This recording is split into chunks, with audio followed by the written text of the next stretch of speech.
Olá, muito boa noite. Ontem a gente falou um pouquinho sobre como é que funciona a medicina chinesa no tratamento das mulheres, dando sim a acupuntura, florais de Bach, aromaterapia, os chás. E hoje a gente vai falar um pouquinho sobre os diagnósticos. A importância da mulher se conectar com ela mesma, a importância de ela se conhecer e de ela entender qual é o padrão de desarmonia dela, é um dos princípios que torna essa medicina tão milenar únicas, onde a gente tem então um tratamento muito mais eficiente, muito mais a longo prazo para a vida, promovendo então a saúde da mulher. Os acupunturistas que utilizam essa técnica toda, tem algumas coisas onde a gente é muito importante saber. E a primeira coisa delas é como a gente faz o diagnóstico. E por mais estranho que pareça, muitas vezes quando eu pergunto para as mulheres como é o sangue menstrual, como é o muco cervical, como isso tudo funciona, muitas não conseguem me responder. É uma conexão que a gente perdeu em algum momento e nunca é tarde para voltarmos a falar sobre isso. Quando a gente fala do diagnóstico na medicina chinesa, a gente está falando praticamente de 4 pilares, onde a gente começa. O meu diagnóstico começa na porta, quando a pessoa entra, a forma que ela caminha, qual é o biotipo dessa pessoa. Então existem elementos, por exemplo, a madeira, o pulmão, o baço. São elementos que têm as coisas da terra vinculada, como o fogo, o metal, a água. E com isso, os desequilíbrios prováveis para essas doenças já começam a ter um diagnóstico quando a gente está falando de medicina chinesa. A primeira coisa que a gente faz então é a conversa, a interrogação. Quando a gente começa a interrogar o paciente, é muito importante a gente saber que tipos de perguntas a gente vai fazer para eles. A primeira coisa que eu pergunto é: o que te trouxe até a mim? O que você está buscando com essa cura? E aí ele começa a me dizer o que mais o incomoda. Por quê? O paciente que chega no teu consultório, ele precisa se sentir acolhido, ele precisa entender que o que ele está relatando, você deu a devida importância para ele. E aí sim ele vai começar a discorrer, eu deixo que ele fale por um tempo e logo depois eu começo com as perguntas. Entre elas, como é a alimentação, a importância da regularidade, de como isso funciona, o que você mais gosta de comer, o que você menos gosta de comer. A questão do intestino, funcionamento digestivo todo, pele, cabelo, todas as questões fisiológicas, então, são as perguntas de interrogação que eu faço. Logo na sequência, eu me preocupo em perguntar para ele quais seriam os desequilíbrios emocionais. Por exemplo, quando você tem uma questão de raiva, como é que você se comporta? Você guarda ou você coloca para fora? Você explode? Você conversa? Quando você tem uma questão de fim de ciclo, qual é a dificuldade no encerramento desse fim de ciclo? Porque vai afetar o pulmão, que é onde a gente encerra ciclos, onde a gente coloca fim nas coisas. A importância de uma anamnese bem feita define total o teu sucesso no tratamento. Um diagnóstico mal feito faz com que as sessões de acupuntura demorem muito mais tempo do que necessários e a eficácia, e o paciente continua voltando com padrões que ele já conhece, então ele acha que a acupuntura não funciona. A importância de uma interrogatório bem feito, ele é um primeiro passo. Então eu falei da observação, onde eu estou olhando o paciente, eu estou notando o padrão dele, que é o primeiro. O segundo é a interrogação. O terceiro é a palpação. Quando você toca no pulso, você sente o quê? Uma deficiência energética aonde? Quando você toca nas pernas, por exemplo, tem inchaço, ela relata que está inchada, por exemplo. E o último é a auscultação, onde você vai então prever quais são as coisas que estão acontecendo nesse organismo e você então define o seu tratamento com base nessas 4 funções. Eu queria falar um pouquinho sobre os padrões de doenças na medicina chinesa. Então, por exemplo, a doença pro ocidental, ele vai estar, por exemplo, chamada de estagnação de energia? Não. esse é um termo chinês, vai estar referido como períodos dolorosos. Quando eu tenho, então, um ciclo menstrual doloroso, é um primeiro indício que a gente vai chamar de doença. Para isso, existem 4 possíveis causas. A primeira delas é a estagnação de energia. Quando a energia para naquele local, eu posso ter, então, os períodos dolorosos, os ciclos dolorosos. A segunda é a estagnação de sangue. A estagnação de sangue e energia, elas provocam endometrioses, por exemplo. O terceiro é o frio no útero. A importância da gente preservar o útero das temperaturas frias, dos alimentos frios, de sentar em lugares que a gente não deveria, né? Então, por exemplo, um chão gelado. A sua avó já dizia, não senta no chão gelado, minha filha. E a gente esqueceu. O entrar numa cachoeira, por exemplo, quando você está menstruada, onde o colo do seu útero está aberto, isso tem um impacto muito grande no próximo ciclo, como uma invasão de frio no útero. E a quarta, e não menos importante, é a umidade desse útero. A umidade no útero, ele vai ter a formação de muco decorrente de baço. Quando ocorre essa mucosidade, pode acontecer então os bloqueios de trompa, por exemplo. Eu posso ter, imagine, eu comparo isso a um nariz ranhento, né? Então, você pensa que ali dentro do útero, quando tem muito muco, o embrião, ele vem e ele não consegue grudar, porque ele não tem uma parede, a parede é hostil, ele não consegue ter, então, esse vínculo, e aí ele não consegue, então, nidar, que é grudar ali, para fazer o desenvolvimento total dessa questão. Então, só relembrando, períodos dolorosos de menstruação pode ser causado por estagnação de energia ou estagnação de sangue, frio no útero e umidade no útero. Todos esses são padrões que exigem tratamentos diferentes. Não adianta somente alguém me perguntar assim, às vezes, que ponto que eu uso para cólica? Depende de qual é a patologia que está impactando esse útero. Quando a gente está falando de estagnação de energia, em termos de medicina chinesa, ele pode causar diversas doenças, que são eles: TPM, ciclos irregulares, esses períodos dolorosos que a gente acabou de falar, e uma dor abdominal, por exemplo, pós-parto. São alguns padrões de doenças quando a gente fala em termos de situações, doenças e padrões, comparando medicina ocidental com a oriental, que é da medicina chinesa. A importância da primeira menstruação para a mulher, ela vai acontecer entre os 10 e 16 anos. Cada vez mais previamente as meninas estão menstruando, que é a menarca. Quando isso acontece, do período que ela tem a primeira menstruação até a menopausa, é o período fértil dessa pessoa. Então é importante a gente orientar e conversar com as nossas meninas quais são os fatores que contribuem para que ela tenha um fluxo livre. Então eu me lembro que eu tinha cólicas muito fortes quando eu era adolescente, mas eu não tinha cuidado algum com essas coisas e nunca tinha ninguém para me dizer para fazer ou não, para comer ou não, qual era o padrão disso. Uma coisa era certa, aliviava com o calor. Então quando a gente tem o frio no útero, ele alivia com o calor. Então um indício já de que foi feito por uma invasão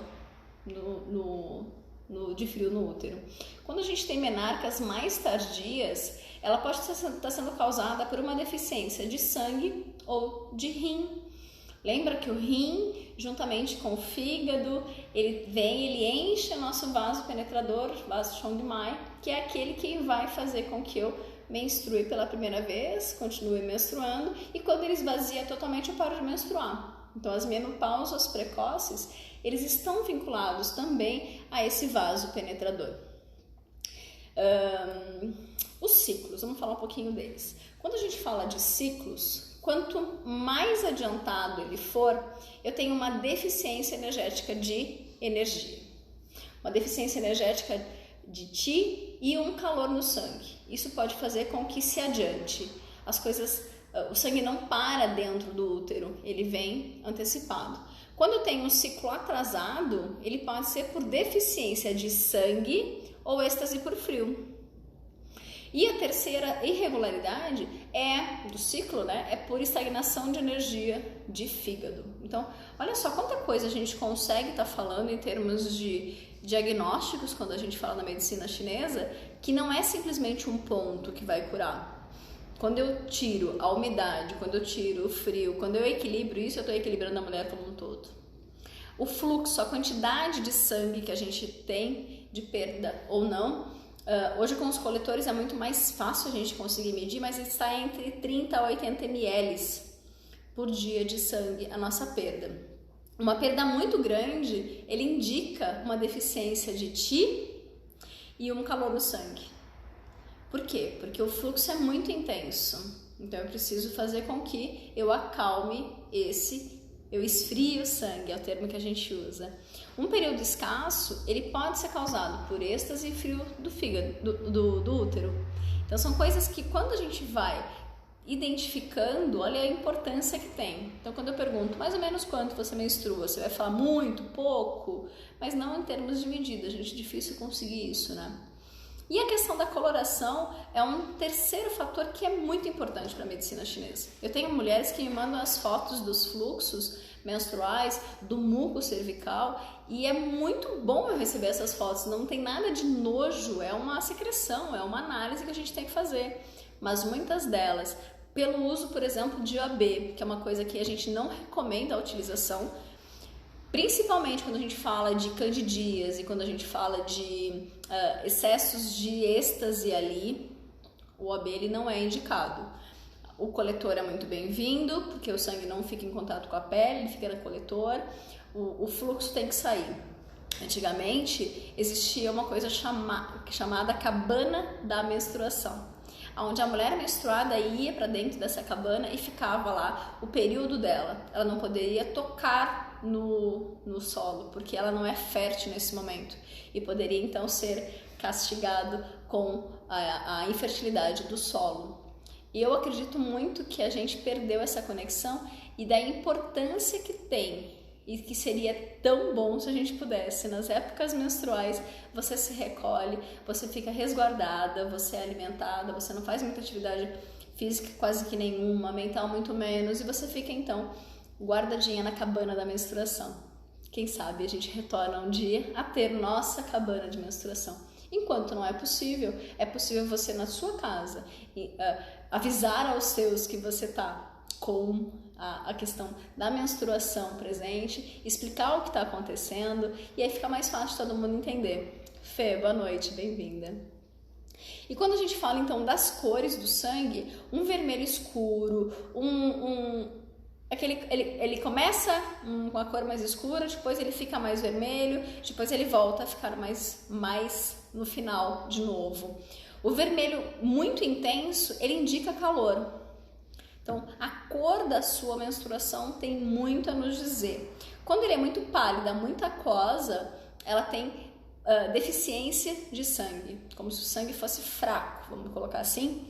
Muito escuro, com coágulos, ele vai me indicar êxtase de sangue. Ficou parado ali e ele acabou coagulando, mostrando então que o fluxo não foi totalmente liberado. Escuro e denso, ele representa frio no útero.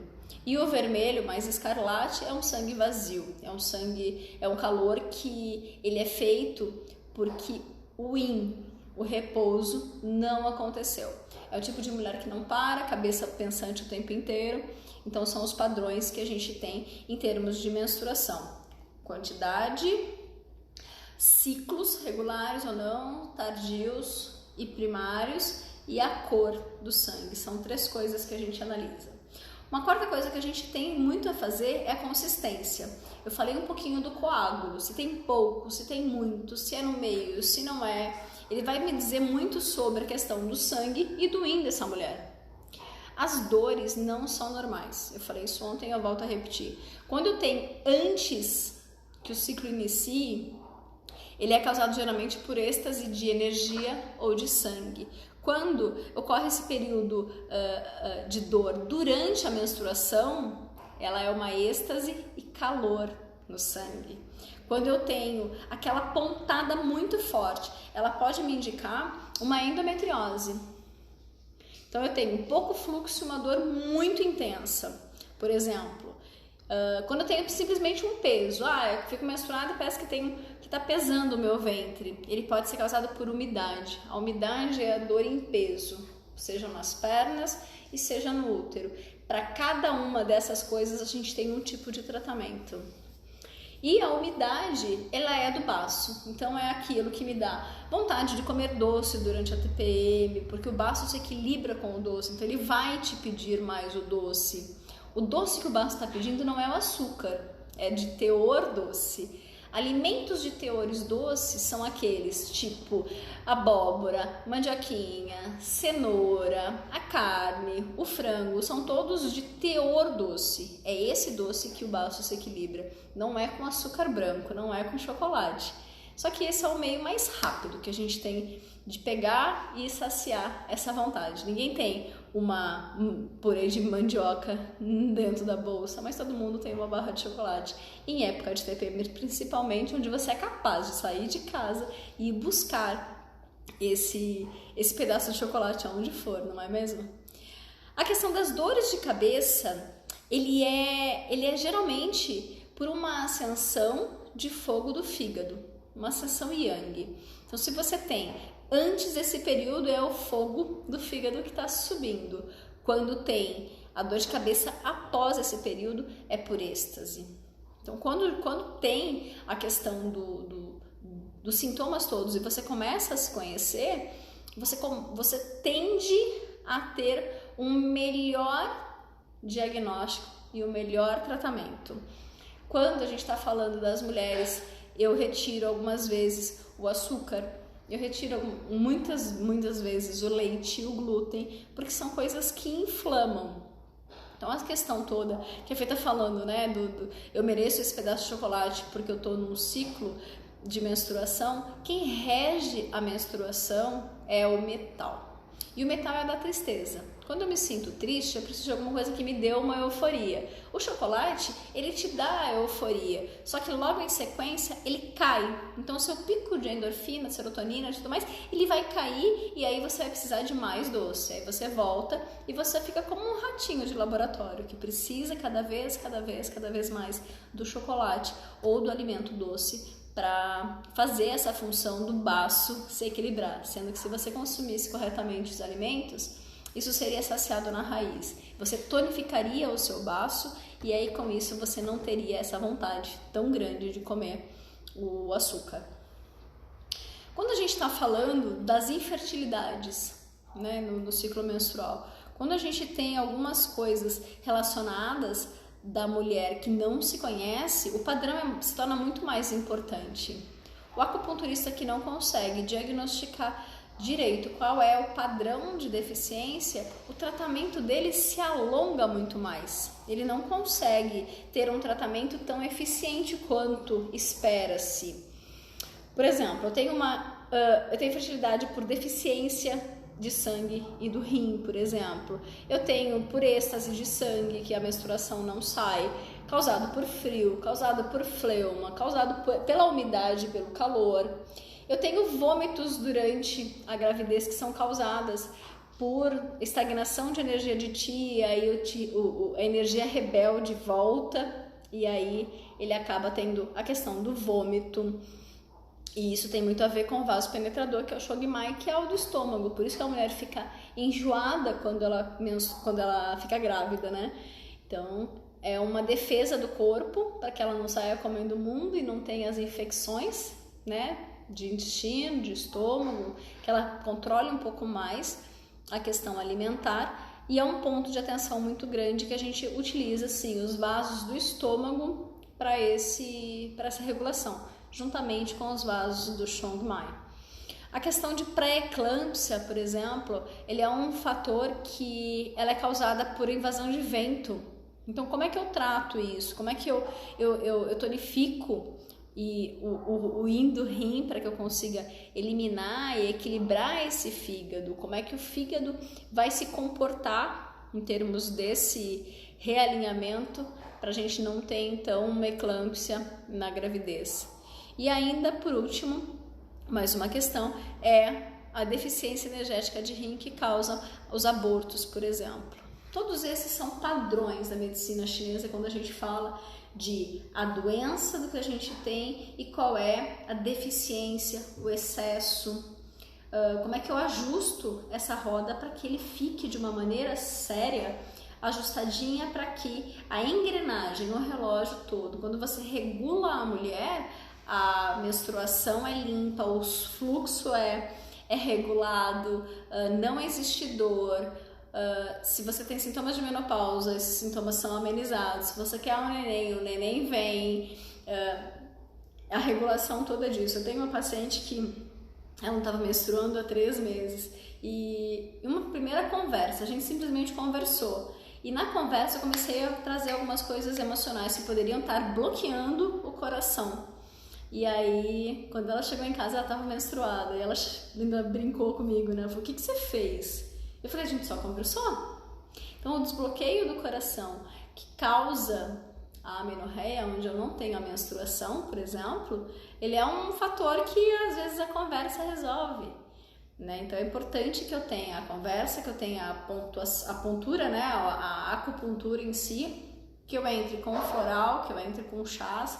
Eu tenho diversas formas de mexer com isso para que a gente consiga equilibrar essa mulher. Então, por exemplo, a gente tem 3 tipos de interpretação de sintomas e sinais, tá bom? Quando a gente fala, por exemplo, de cistos no ovário ou endometriose, a gente está falando de uma doença ocidental. Aí sim, tem SOP, tem cistos, tem miomas, tem endometriose. Quando a gente está no ocidente, a gente fala isso. Quando a gente está no chinês, a gente vai dizer que são os períodos dolorosos, períodos tardios. A gente começa a ter outro tipo de análise como acupunturista. E aí sim, a identificação do padrão do que está acontecendo com você. Se é uma deficiência de energia de fígado, se é uma deficiência do yang do rim, são coisas que têm diferença. Então, pro médico tradicional, ele vai dizer que você tem síndrome do ovário policístico, por exemplo. Para o chinês, ele vai dizer que você tem uma doença por períodos dolorosos, por exemplo. E para o diagnóstico da interpretação chinesa, vai ser causada, então, por uma deficiência, estagnação de Qi, do fígado, ou, por exemplo, uma deficiência do Yang, do rim. São todas coisas que causam uma confusão muito grande quando a gente não tem um diagnóstico bem feito.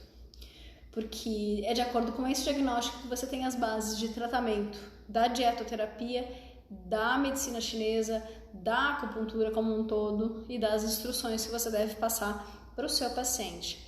As irregularidades menstruais é uma questão que pode acontecer e é muito frequente. Difícil a gente ter pessoas muito bem reguladas, né? A gente pode adiantar período, atrasar período, período mais irregular, mais escasso, mais fluxo, menopausa precoce ou tardia, o período intenso, um período escasso, a menorragia, que é um sangramento intenso e prolongado por mais de 7 dias, a metrorragia, quando o sangramento sai para fora do útero, isso pode causar as endometrioses, as questões todas de um sangue que retorna para dentro. A endometriose nada mais é do que o sangue que deveria sair pelo canal da vagina, ele acaba tendo um refluxo para dentro.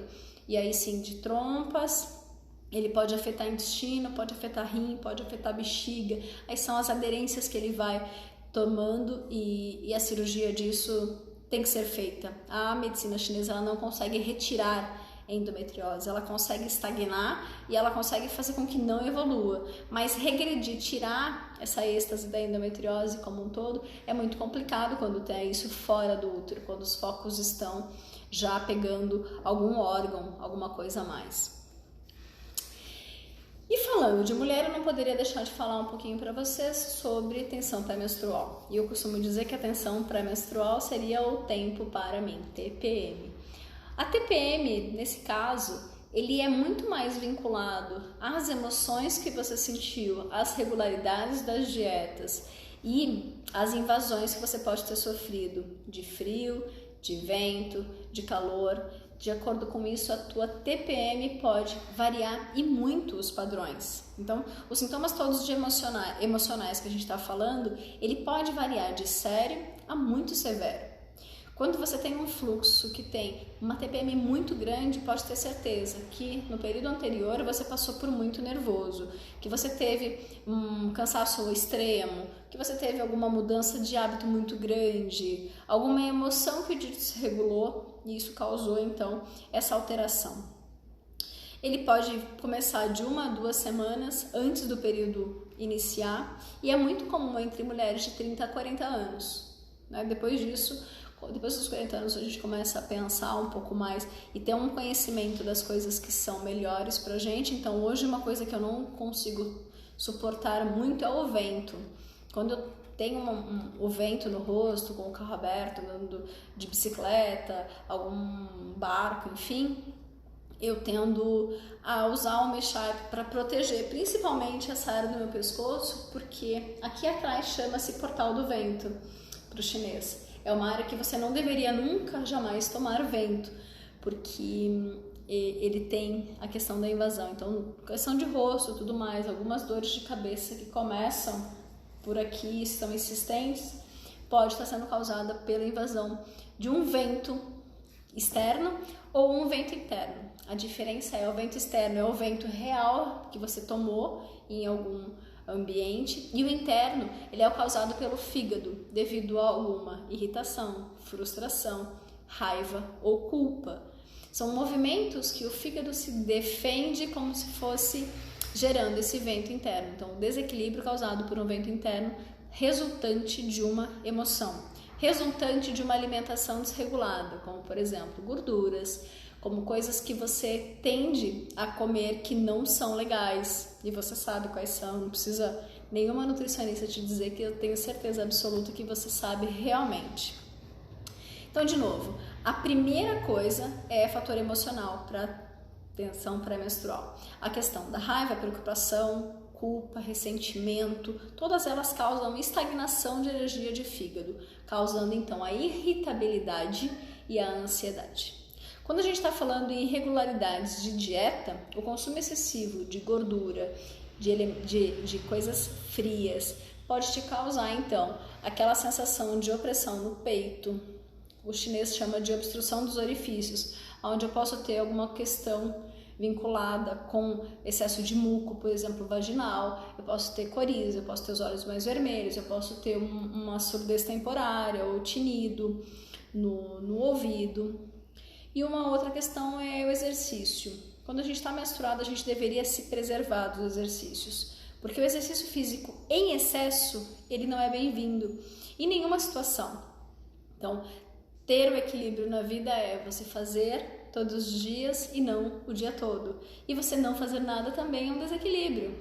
Então, você tem que ter uma regulação nisso. Algumas diferenças rapidinhas sobre os tipos de TPM. A TPM causada pela estagnação de energia do fígado, ela traz a dor no peito, o peito mais dolorido, uma irritação e um estado depressivo. Aquelas causadas por estagnação de energia de pulmão é quando você tem suspiros, você tem vontade de chorar. Pelo calor do fígado, a irritabilidade é o principal fator. Ele pode trazer ansiedade, ele pode trazer a insônia vinculada a isso também nos períodos de TPM. A deficiência do Yin e do Yang do rim. Então, juntamente com o baço, ele pode trazer um choro, um cansaço extremo quando você está em TPM. E a fleuma, que é aquele suor, um desconforto no peito, uma sensação de inchaço. São essas as 5 condições de padrões quando a gente fala de TPM. Que mais que eu quero falar com vocês hoje? A gente tem algumas indicações quando a gente está falando de parto e de depressão pós-parto. Então, quando eu oriento as gravidinhas, né, quando a gente já chegou aí no momento de ter o nosso neném, é bem importante a gente ter cuidado com as dietas. Então, eu passo uma recomendação de dietas para isso. Quando a gente teve o neném, eu volto com uma reconstituição energética dessa energia que foi despendida no parto, e quando isso não acontece, eu tenho uma probabilidade ou um aumento de possibilidade de ter a depressão pós-parto. Então, a depressão, ela é essa energia que saiu de alguma forma de dentro da mulher, em forma de sangue, em forma do esforço que ela fez para ter o neném e que ela não repôs. E é uma sopa que eu indico todas as vezes que a mulher sai do parto, ela toma e ela vai sim ter a energia reconstituída para que ela consiga ter uma amamentação mais salutar, e aí sim, de novo, eu posso ter estagnação de energia de fígado que vai bloquear o meu leite, eu posso ter uma deficiência de sangue que não tem abundância, eu posso ter total ausência de leite, então eu tenho uma estagnação de energia que não permite. Então sempre que eu tenho problemas de lactação, eu tenho deficiência ou de energia ou de sangue. São os dois fatores que fazem com que a gente não consiga amamentar. E existem pontos de acupuntura que a gente utiliza também para esse padrão. Então, rapidamente, eu quis passar para vocês hoje como funciona a questão da análise do diagnóstico. Eu vou, no final de semana agora, eu vou fazer um curso para acupunturistas, enfermeiras e doulas, para falar e aprofundar em cada uma dessas síndromes do que a gente está falando, tá bom? Eu tenho bastante material para passar, vou passar tudo que eu uso, não vou guardar nada, a questão de quais são os temperos, quais são as sopas, quais são os pontos de acupuntura que eu uso nos desequilíbrios, principalmente como a gente utiliza para diagnosticar esse padrão de desequilíbrio. Então, se você tem interesse em fazer esse curso comigo no sábado e no domingo, agora, das 9 às 18, me manda um direct, que tem condições de parcelamento até em 12 vezes, e te garanto que vai custar menos do que uma yakisoba. Então, eu agradeço o tempo de vocês, que é o bem mais precioso que vocês poderiam me dar, e escutar um pouquinho como é que funciona esse diagnóstico, entender a complexidade de como isso funciona, quais são os padrões. Eu vou deixar essa live gravada para que vocês usem nos diagnósticos, para que vocês usem no autotratamento e que vocês tenham uma excelente noite, e estou à disposição. Meu direct está aberto para receber vocês no curso, para ter as dúvidas sanadas. Fabi, faz tempo, hein? Saudade de você. Se cuida. Eu desejo uma ótima noite para vocês. Se cuidem. Um grande beijo.